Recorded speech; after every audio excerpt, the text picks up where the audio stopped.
Hi, Anthony and Sarah. I've noticed on steep climbs, I really struggle to hold a steady cadence when I'm shifting between gears, especially in the final third of the climb when my legs are shot.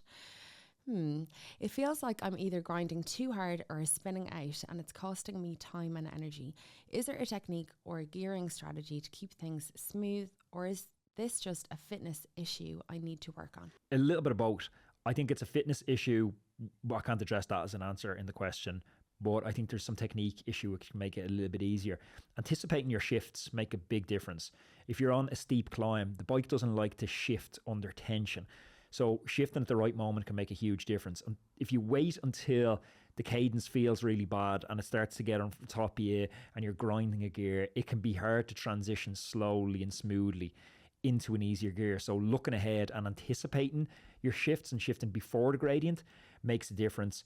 Using smaller shifts rather than jumping from like a 25 all the way up to a 32, gradually anticipate the changing incline. Like the road rarely goes from 10% to 20%. It's normally 10%, 12%, 14%.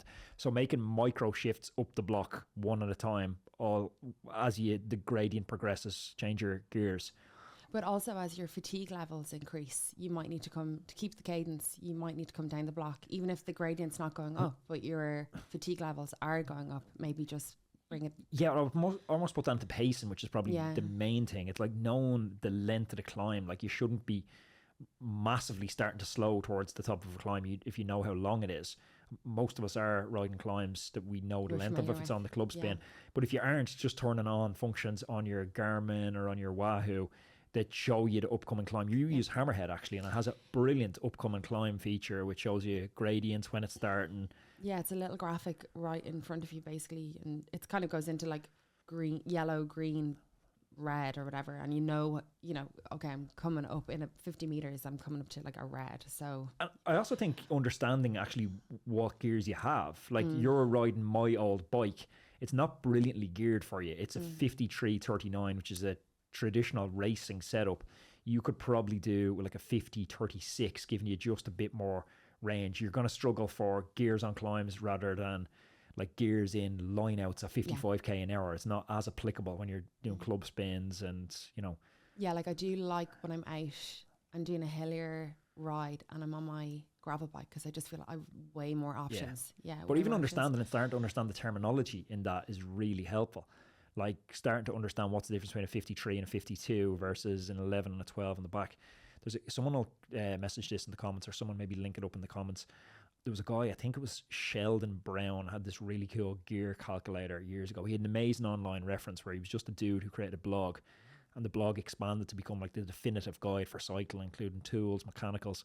But he had a great gear calculator on there, which is definitely worth checking out. Okay, great advice. Okay, last question. This is a bit of a fun. This is one I've certainly never seen come into the podcast before. Hi, Anthony. I got my 12-year-old a road bike for Christmas. This may seem like a strange question, but is there a way to slow it down? I'm deadly serious. He's very fit, but like most young lads, his brain hasn't fully developed around decision making and risk taking. So I'm wondering if there's a way to slow him down, like reverse aero. One approach is to limit the range of gears on his bike, maybe.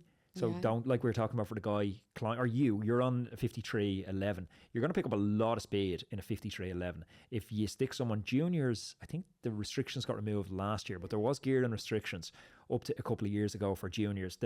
I think the theory on it was it impaired muscular development or impaired development when they were forced to kind of really muscle those big gears around. I think that was debunked, so they removed it.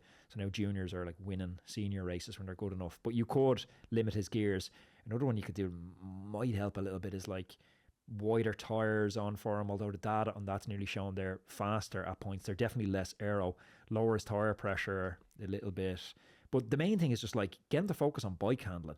Like you can do loads of cool stuff with bike handling, off-road cyclocross skills. Like if you put in like Belgian skills camp for kids into YouTube, you see what the kids are doing, picking up bottles, dropping bottles, jumping cones, like little U-turns around tight quarters. And then as his speed progresses, as he ages, he's going to have the skills to match that speed. That's what I was just going to say. It's really, you're not going to stop this 12-year-old really enjoying his bike and going fast. What will probably slow him down is his first crash. I was completely blasé about what could happen or what could go wrong when I first started cycling with you and descending like a lunatic. And I had a little bit of a spill, nothing really, really serious.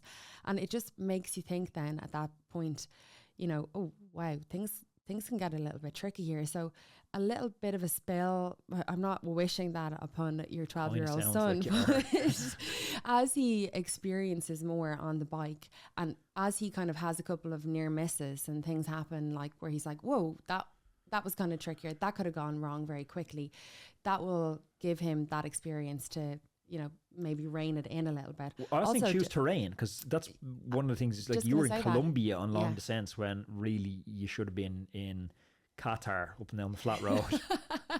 What I was just going to say as well is don't be afraid to sit on his wheel.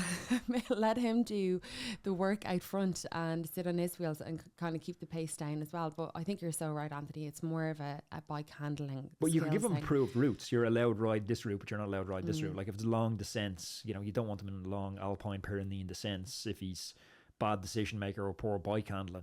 There's nothing that makes me happier than seeing like that age group 10, 11, 12, 13 on road bikes. It's just so cool, isn't it, when they have like their full kit and you can tell that they're really, really into it. Just there is actually amazing. A tool to slow them down, and it's, I can't remember the exact name of it. It's like Air Hub.